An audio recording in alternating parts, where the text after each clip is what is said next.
आदाब नाजरीन, मैं हूँ शकील सिद्दीकी। हमारे इस ख़ास प्रोग्राम में इस वक्त हमारे मेहमान हैं पीपल्स जस्टिस पार्टी के सरबराह बानी और सदर और हिंदुस्तान की सियासत में एक चेहरा इलियास आज़मी साहब। उनसे हम बात करेंगे आने वाले 2022 के विधानसभा चुनाव पर और मौजूदा वक्त में जो सियासत चल रही है उस पर भी हम बात करेंगे तफसील से। बहुत बहुत स्वागत है आपका आज़मी साहब।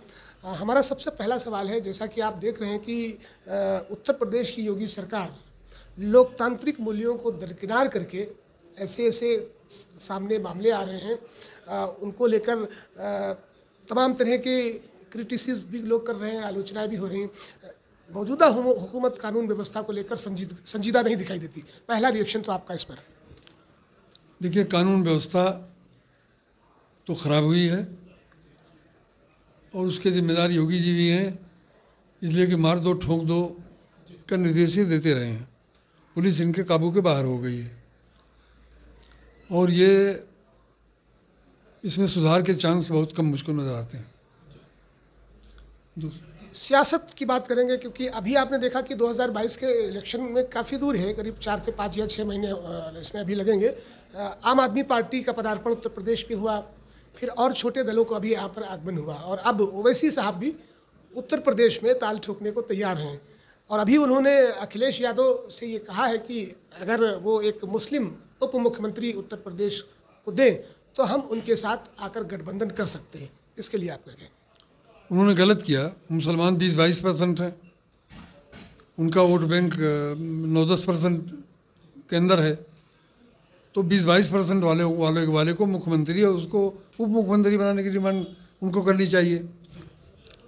ओवैसी ने गलत डिमांड की। जहाँ तक दूसरी पार्टियों का ताल्लुक़ है, बैकवर्ड की करीब 40 पार्टियों का हमारे यहाँ नीचे इसी बेसमेंट में अभी जल्दी मीटिंग हुई थी, कल बरेली में है। हमारा उनसे कहना है कि सब लोग एक पार्टी में समाहित हो जाएं। फिर हम दिल्ली वाला कि 2 महीने में पार्टी बनी, विकल्प बना और सत्ता भी आ गई। अभी तो 5-6 महीना बाकी है, लेकिन वो एक पार्टी के तहत होगा, 40-50 पार्टियों से नहीं होगा। तो हमको बोला तो हमने कहा कि हम बरेली नहीं जाएंगे, तो उन्होंने कहा कि नहीं, ज़्यादातर लोग तैयार हो गए हैं कि एक पार्टी में हम लोग इकट्ठा हो जाएं। तो हमारे कुछ लोग जाएंगे और अगर ये विकल्प बन गया तो छोटा मुंह बड़ी बात होगी, लेकिन यही सत्तारूढ़ होगा ये उत्तर प्रदेश में अगर बन गया। ऐसा देखा जाता है कि यूपी की सियासत बाकी जो सूबे हैं इस देश में उनसे बिल्कुल जुदा है और यहाँ पर जात पात का भी मामला सामने आता है, जातिगत गणित भी बिठाई जाती है, एंटी इनकम्बेंसी भी होती है और वोटों के पोलराइजेशन के लिए भी तमाम तरह की एक्सरसाइजेस की जाती हैं। क्या लगता है कि क्योंकि बीजेपी का जो एक सबसे बड़ा मूल मंत्र ये रहा है कि बीजेपी ने जिन भी राज्यों में चुनाव लड़े हैं वहाँ पर छोटे दलों को आपस में लड़ा दिया या जात पात या फिर धर्म का एक ऐसा प्रोपेगेंडा खड़ा किया और फिर खुद सरकार बना ली। क्या लगता है कि इस बार भी यूपी में, क्योंकि तमाम दल ऐसे खड़े हुए हैं, तमाम दल आ रहे हैं, जब इतने ज़्यादा दल आकर अपने प्रत्याशियों को खड़े करेंगे तो वोटों का बिखराव होना लाजमी है, तो ऐसे में फ़ायदा तो बीजेपी को ही मिलेगा? देखिए, बीजेपी कोई फ़ायदा उठाने की पोजीशन में है ही नहीं, एक बात। दूसरी बात यह है कि बीजेपी अब उत्तर प्रदेश को कम्युनलाइज नहीं कर पाएगी, इसलिए कि उत्तर प्रदेश के अवाम ने अच्छी तरह परख लिया है। जो मज़दूर पैदल चले, उनकी रास्ते में जो मुस्लिम गांव में सेवा हुई, हिंदू गांव में भी हुई, किसी ने किसी का जात मजहब नहीं पूछा। जो लॉकडाउन में जो मदद की मुस्लिम खुशहाल लोगों ने और हिंदू खुशहाल लोगों ने, उसने उस माहौल को इस तरह बदल दिया है कि अब मोदी जी और योगी जी सर के बल खड़े हो जाएं, इलेक्शन को कम्युनलाइज नहीं कर पाएंगे। अब जहाँ तक छोटी पार्टियों का ताल्लुक़ है, अगर छोटी पार्टियाँ एक पार्टी में समाहित हो जाएं तो रिज़ल्ट वही आएगा जो दिल्ली में आया। दिल्ली में रिज़ल्ट इसलिए आया कि मुसलमान कांग्रेस के अलावा कुछ जानता ही नहीं था एक ज़माने से। कुछ चंद मुस्लिम शख्सियतें आम आदमी पार्टी से जुड़ी और विकल्प नज़र आया तो फिर कांग्रेस को मुसलमान वोटर ढूंढने में दिक्कत होने लगी।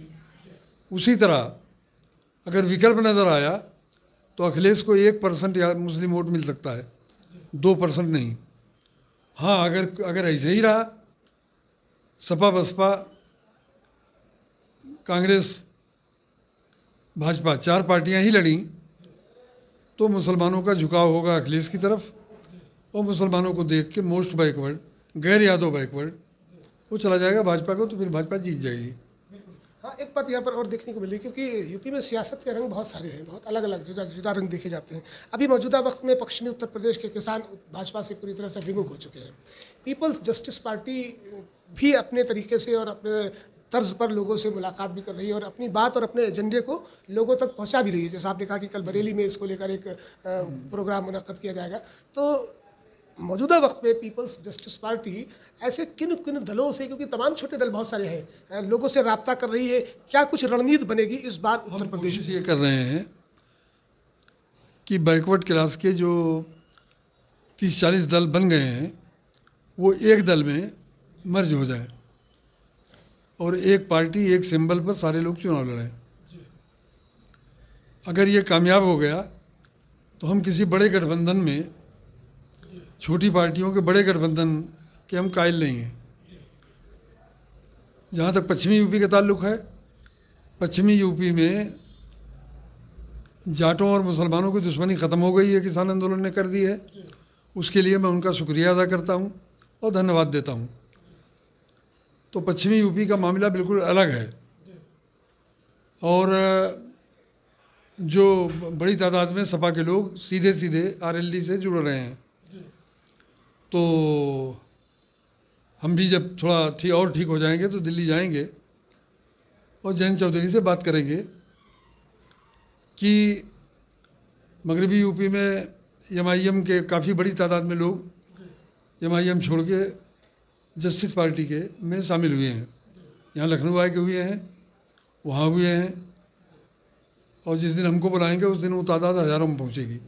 एक सवाल यहाँ पर और आता है कि इसके बाद आखिरी सवाल होगा कि आपने कहा कि छोटे छोटे दलों को मिलाकर एक ऐसा दल बनना चाहिए। ममता बनर्जी अभी दिल्ली आई थी, वो सोनिया गांधी से भी मिली, राहुल गांधी से भी उनकी मुलाकात हुई, प्रियंका गांधी से भी बात हुई और तमाम शीर्ष नेताओं से उन्होंने कहा कि मैं तो एक कार्यकर्ता हूँ और कार्यकर्ता की तरह काम करूँगी। अगर सारे दलों को एक साथ इकट्ठा कर लिया जाए और तो ही बीजेपी को डिफीट दी जा सकती है, हराया जा सकता है। जैसा कि आपको याद होगा कि इंदिरा गांधी के वक्त में महाजोट तैयार हुआ था 52 दलों का। उस वक्त इंदिरा गांधी अकेली चल पड़ी और उन्होंने देश में सरकार बनाई, पूरी बहुमत के साथ बनाई। तो क्या लगता है कि अगर तमाम दल एक साथ आ जाएं तो बीजेपी को डिफीट दिया जा सकता है? मैं ऐसा नहीं समझता। बीजेपी तो डिफीट खाएगी ही, लेकिन उसमें किसी बड़े गठबंधन का कोई वो नहीं है। अगर गठबंधन न भी हुआ तो ज़्यादातर सूबों में बीजेपी साफ हो जाएगी। असल मसला तो उत्तर प्रदेश का है। उत्तर प्रदेश में बीजेपी के पास इस वक्त भी 64 सीटें हैं। वो 64 हटा दीजिए तो आज भी बीजेपी अपनी औकात को आ जाती है। बिहार में सारी सीटें एक को छोड़ के बीजेपी के पास हैं। जो वहाँ 10 सीट 5 सीट पा जाए तो बहुत बड़ी बात है। तो बीजेपी को तो जाना है। अब ममता को मेरी ख्वाहिश ये थी कि ममता यहाँ की विधानसभा का चुनाव भी लड़ें और हम सब लोग उसकी मदद करें।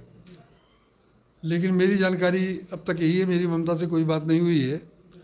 मेरी जानकारी यही है कि ममता विधानसभा के चुनाव में हिस्सा नहीं लेगी, समर्थन करेगी। कुछ जो भी हो, अब मेरी भेंट हो तो पता लगे। वो लोकसभा के चुनाव में इंटरेस्टेड हैं।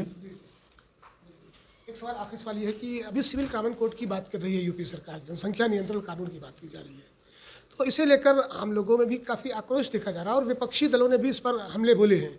आपका क्या नज़रिया है कि अगर सिविल कॉमन कोड लाया जाता है या जनसंख्या नियंत्रण कानून बना दिया जाता है, क्योंकि सीएनआरसी का एक मामला उठा था, काफ़ी हाइप किया उसने, लेकिन अब जो ये सिविल कॉमन कोड की बात योगी सरकार कर रही है, इसको लेकर आपकी क्या राय है?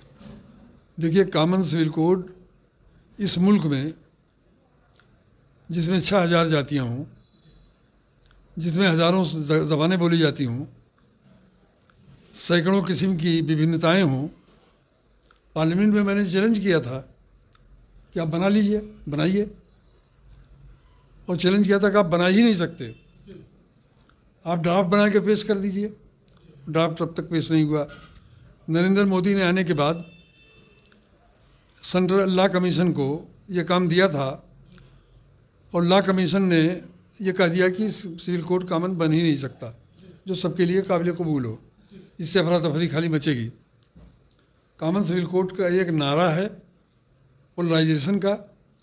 कॉमन सिविल कोड का कोई ख़तरा नहीं है, कॉमन सिविल कोड बन ही नहीं सकता। उसमें पार्लियामेंट में मेरी एक तकरीर ही काफ़ी हो गई थी। तो पोलराइजेशन अब हिंदू मुसलमान के नाम पर मैं नहीं मानता कि उत्तर प्रदेश में हो जाएगा। चलिए, हमसे बात करने के लिए बहुत बहुत शुक्रिया। नाज़रीन, अभी हमसे बात की पीपल्स जस्टिस पार्टी के सदर और सरबराह और बानी इलियास आज़मी साहब ने। पीपल्स जस्टिस पार्टी अभी वजूद में आई है और बहुत ज़्यादा तो विस्तार नहीं हुआ है, लेकिन एक शेर के साथ अपनी बात को ख़त्म करूँगा कि मैं अकेला ही चला था जानिबे मंजिल, मगर लोग साथ आते गए और कारवां बनता गया। तो पीपल्स जस्टिस पार्टी का भी अपना यही मोटिव है कि छोटे छोटे दल उनके साथ आए और एक एजेंडे पर काम करें। वो एजेंडा विकास का होगा, वो एजेंडा लोगों के हक़ का होगा, वो एजेंडा लोगों की फलाह और बहबूदी का होगा। और इसीलिए इलियास आज़मी साहब की जो कोशिशें और काविशें हैं उत्तर प्रदेश में ख़ास तौर पर दबे कुचले वर्गों के लिए। फ़िलहाल इस खास कार्यक्रम में इतना ही। हमारे इस वीडियो को ज़्यादा से ज़्यादा लाइक करें, शेयर करें, कमेंट करें और सब्सक्राइब ज़रूर करें। अपनी राय कमेंट बॉक्स में ज़रूर दें। नमस्कार।